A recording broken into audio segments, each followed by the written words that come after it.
Hello, Geeks Gamers. This is Matt Lemke with True Gamer Goggles, Origins 2013 Game Fair. And I'm here with Randall Bills from Catalyst Game Lags. I'm tired. I was out till 3. Labs. And we're going to talk a little bit about Shadowrun, his history, and his title, which I think is Market and Media at Catalyst Game Labs. Is that correct? Actually, it's not. I just wear a whole pile of hats. It's actually a managing developer. And so I help to manage the schedules. I work closely with the various... Yeah. We're recording. It's okay. I work with the various developers, both Jason Hardy, who's the Shadowrun line developer, and Herb Bees, who's the Battletech line developer. Approving schedules, working with them as I can. You know, most of this last couple of months I've been stepping in to help write and develop some of the Shadowrun stuff to keep that going. I also develop the new lines of games that we have coming out, the Duke that we have just here at the show, and Balance of Power and so on. Duke is really good. Yeah, I love the Duke. And then I was the game developer and line developer for the Leviathans, which is our steampunk alternate history miniatures game. And then I do a lot of production work. And then probably the reason you think I do the marketing is that most of the social media and online presence and updates on websites and emails and all, that's all me as well. So I just, ton of different hats that I wear. No wonder you're hard to get in touch with. It's a lot of hats. So when did you start gaming? Oh my gosh. I was 11 when my family played Melbourne and Pitt when we were really young. Yeah, so it doesn't count. Well, I still love Pitt. I still have this soft spot for hammering that bell so hard you're like leaving dents in your hand. But like most people, I discovered D&D was the very first thing that I ran into. Played it when I was 11. Just couldn't believe it, and just opened my eyes to everything. Now, I didn't stay with D&D very much. I mean, I played with that a little bit, immediately ran off and played a lot of other things. And so I've, I can't tell how old I am, but I think 30 plus years now that I've been, gaming endlessly. And as I was just mentioning, I come to this convention and you think at some point, I've been 20 years next year I'll be 20 years in the industry. And there are definitely times when I wake up and wonder, am I ever going to stop loving this? And yet here I am at 3 o'clock in the morning last night playing games. So I'm hoping to leave cooking potato chips soon and get into the game industry. So where did you start in the game industry? I actually started with Facet Corporation back in 96. It's kind of a long, convoluted story. Brian Nystel, who was the line developer at the time, he had come out to a local game convention in 95, and then for 2 or 3 years before that, me and my group had been running local events down in the Phoenix area for FASA Battletech mainly, and so we were corresponding with them and getting price support. So my name kind of percolated a little bit there. Then I met Brian. The previous year, we'd also gone up to Gen Con for the first time as a huge group of us went up. In 94, and then 95 we went up again, and then we also happened to go down to the FASA studios. And it's so funny, I was trying so hard not to geek out, and I just was geeking out. In fact, one of our favorite stories was that the map of the clan homeworlds, for those who are into Battletech, hadn't been revealed yet. It was still long enough ago, and Brian had a map of it on his wall, and so we were trying to distract him so that we could, try to copy it down. And yeah, we were geeking out. So to this day, it's an utter miracle that they What, you asked didn't have me. an iPhone? No. Oh, my gosh. Snip. I felt like a mimeograph that I'm running trying to... But no, It's amazing how we've changed, right? Yes. Yeah, to this day, though, it's amazing to me that despite that geek out level, that they just a month or two later started looking for an assistant developer. And who could work on all the lines, primarily Battletech, but would be able to help with Earth Dawn and Shadowrun. I forgot about Earth Dawn. Yeah, and Brian, and I loved Earth Dawn. At the time, I was running a big Earth Dawn campaign, so they knew that I would be able to handle that. And they sent me an email saying, "Hey, do you want to interview for this?" And ultimately it comes down to two things. One, I look back and I cannot believe that I picked up and moved 1,800 miles at the drop of a hat for the ludicrously low pay that they were offering. And then giant kudos to my wife, because I almost didn't do it at the end of the day, because I'm leaving my family, I'm leaving my friends. It's pittance. And she pretty much was like, you have to do this. This is everything you've ever dreamed about doing. And so all these years later, I'm still here, still loving it. My wife would have been the same way. I'm almost certain. They say a good, behind every good man is a good woman. Man, behind every good gamer is an awesome woman. I'm believing it. Yep. I'm definitely believing it. I probably wouldn't be doing the blog after I got my job in January, and I probably still wouldn't be doing it if it wasn't for her. Yeah. So. Yeah. So there's my life story in a couple of minutes. That's pretty short. Well, you left some things out, like before we get into special things, we'll talk about. I just talked with Lauren a little bit about the Shadowrun stuff that's coming out, but sure. We didn't talk in detail about Hostile Takeover. What can you share? Hostile Takeover it's going to be a board game for Shadowrun that we've just started working on. Probably be coming out end of the year, beginning next year. We're not exactly sure when it's coming out. But really, to be honest, it's I played Lords of Waterdeep, and I totally fell in love with it. It's a great fusion of the simplicity and elegance of a Euro board game style of mechanics with the much more flavorful skin, if you will, that Americans tend to throw on things. A lot of European games are scrubbed down to the bare bones of Settlers of Catan. The mechanics are simple and elegant, and you can play it endlessly. I played it so much. I haven't played it in a long time because I just burned myself out of it. Yeah. But the skin is just, and you're on this island. And so much of that is there. Whereas with Lords of Waterdeep, they really brought in this wonderful D&D art. Every card has a little bit of flavor text in it. You have these... And so that's absolutely what we want to try to emulate for our first attempt at a Shadowrun board game. We want to take the wonderful simplicity and elegance of Euro-style games, but make sure that every second you're playing it, you feel like you're in the midst of the Shadowrun world. So that's kind of the direction that we're going on that. That's a lot more information than I was anticipating. So, I'm happy I asked that question. Check. Next. Check. Yes, check. Let's move into the Shadowrun. Well, let's talk about the intro set a little bit. Sure. Are you going to have I'm assuming it's not going to be a full set of rules. It's going to be like a quick start rules, maybe. Actually, it's a fairly robust. I think it's about a 72-page rule book. I mean, but it's not going to be like if you buy the 5th ed book, they're not going to match. Oh, no. Well, no, they'll definitely absolutely match. In fact, like almost anything that we do, except for like the Matrix, where it's just so complex that you really got to kind of tweak the rules a little bit to bring it down. Most of what we did was just, okay, here's 5th ed, and then just start trimming away the stuff that isn't needed so that you get down to a nice, slim, wonderful introduction to the rules, but it's as seamless as possible integrating with 5th ed once you then pull out all the extra materials that go along with it. Right. And then there's a nice, healthy universe book that we put in it. There's you saw you may not have seen, but the weapons and vehicle cards that we have at the booth. There's going to be a selection of those. I haven't seen. Yeah, they're it's what a lot of different companies have done. Pathfinder and others have done it. In D&D with the reference cards for various equipments and spells. So at the same time, there's drones and spell cards and so on. Make it easier to do. We have these. There's 4 preset characters to play, and they have an 8-page booklet. That for each of them that has dropping names out there. Paizo's Pathfinder Introductory box set's just brilliant. It's wonderfully done. And so you look at what others do and go, how can we emulate? I was kind of following that model. Yeah. How can you emulate? But of course, you also want, you don't want to just rip them off. We all emulate each other to a certain extent, but then you have to make it your own. It's flattery too. Exactly. And so.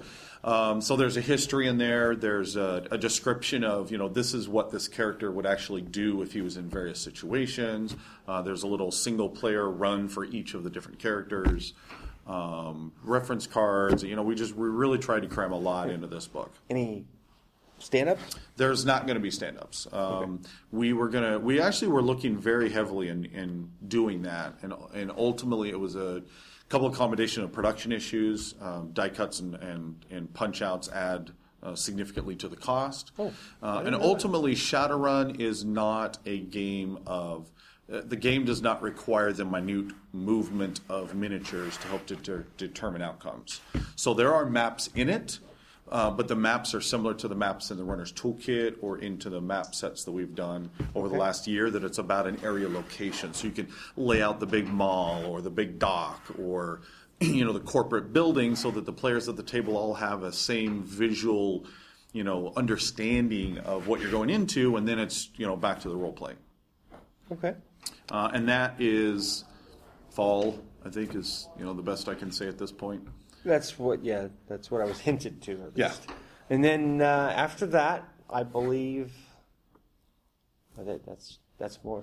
Oh wait, that's going to be fall. The intro says going to be fall. I thought August-ish. Well, I like to It all depends. I like to under promise and over deliver. So hopefully we will have it in December next year. No, so it's that's definitely it's going to print very shortly. Okay. But if it happens to be fall, then catch myself a little break. No, I think you're probably looking for Crossfire. Shadowrun Crossfire is the deck building game, which is another thing that we're working on. Yeah, I'm hoping to go over there and get some video of that. Sorry, just a second. That's like the second time I've been buzzed. Let's see if it's important peoples. Sorry about that. That's okay. That's when I get ringed twice from the boss, I got to answer. Yes. I can only blow them off once. So Crossfire is an attempt to create what I hope, and what Fire Opal, who's the company Jay and his fantastic team that designed it, is about creating the first truly cooperative deck building game. I love deck building games, but one of the faults that I've always felt with them is that you're really just playing by yourself. And I like games where it's much more about you have to work at it. And then at the same time, don't get me wrong, Pandemic's fantastic. In fact, I'm hoping to stop by the Z-Man booth and grab me another copy. But that's another game where one of the faults there then in the cooperative side is the rules have you reading your own cards and the whole thing, but at the end of the day, there's utterly no reason for everyone not to just lay out. And then generally, the games that I've played, you have one guy who's the smartest and understands the most, and so he's just directing everyone how to do it. And so one of the hopes that we have in Shadowrun Crossfire is that there is just enough true cooperation that needs to happen in a deck building game, but that the way in which the game unfolds, that it's not just everyone lays down their card and the smartest guy's doing it, that everyone has to bring their elements in the card games that they have to the table. I'd say that's pretty important. So, yeah, we're really excited about the arts. The art's just been fantastic. Brent, who's the art director, has been knocking it out of the park over the last year with the Shadowrun art. We're continuing that. And then since we're talking Shadowrun, you can't talk about it without talking about my game, which is Sprawl Gangers. Yep, the minis. We're doing miniatures development. In fact, I was really hoping to be able to get the third playtest cycle out before I left. Oh, so you don't even know what's going to be in the box yet? Well, not quite. We're still determining what's going to be in it. We're hoping to make a nice big box with a lot of minis, probably somewhere between, say, 12 and 18 minis, so it's split between two sides, Ancients and Halloweeners. And then I want to have 3D terrain, and I want, as Lauren says, I go for broke every single time. I want the pony, I want the thing. Just go take a look at Leviathans, and you'll see that I want to cram as much awesome sauce experience as possible into the box.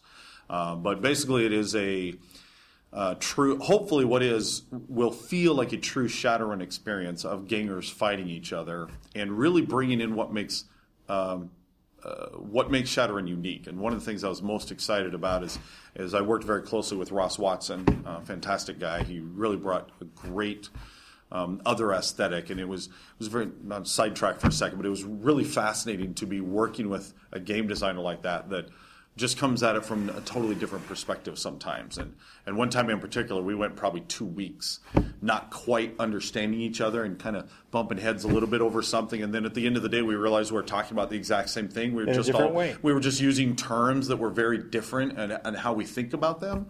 So it was a wonderful experience to do that. And it was very much the Necromunda mold is what we're looking at. We both love Necromunda. We both played it. Well, he's still playing it, and back in the day, I played a ton of it. In fact, at FASA, we ran a huge Necromunda campaign for years, which was always very amusing. Shh, don't tell anybody. It's good. So it's that type of campaign play. So as important as the rules are, the campaign is every bit as important. But there's great moments like in having the playtesters come back and say, yeah, I'm out there and I'm running and he's running across that bridge up on top and I run my decker in there and he hacks into the bridge and he opens the bridge up and the guy and the decker and the runner falls down on the ground. It was that type of wonderful experience of bringing the decker, which is such a crucial part of what makes Shadowrun into Sprawl gamers. That's been a wonderful experience and hopefully will be a great game at the end of the day. But it very much is still at the tail end of all that we're doing for the year of Shadowrun. As I said, third playtest cycle will go out. Another month or so after that, we'll then determine do we need one more playtest cycle to really polish it off. And then sometime next year is when we'll be slating to release that. And then on top of that, let's see. Yeah, we have enough time. On top of that, you're re-releasing, that doesn't sound right. 5th edition.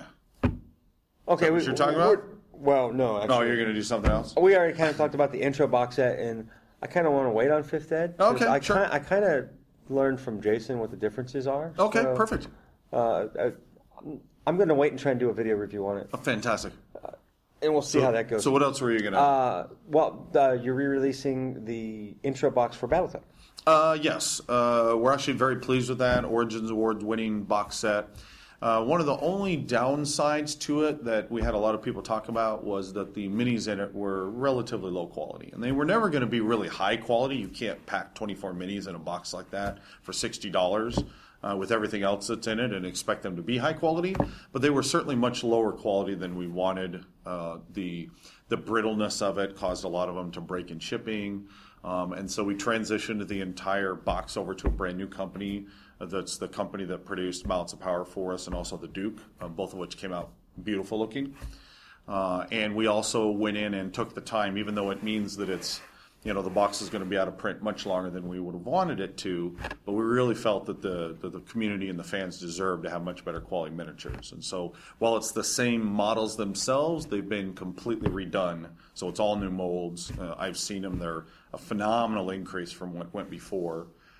We've then traded out the Thor and the Loki for the Mad Cat and the Battlemaster. Oh, wow. And then it's a brand new cover from Alex Iglesias, who is just one of our giant kings right now for just amazing Battletech covers. So that'll be out. That will be out in the fall. And then the other king thing that we're doing for Battletech that'll be out at, fingers crossed, at Gen Con is called Alpha Strike, which is if you're a tabletop miniatures player, War Machine, Dust Warfare, Warhammer 40K, and I've always kind of looked at Battletech and said, hey, I'd love to experience, giant awesome robots, but I'm a tabletop Warhammer player, or tabletop miniatures player, and that's the style of game I want. This is the book for you. This is like, you've got your, I don't want to say squad. I know what they are. I used to play Battletech back in the 80s and 90s.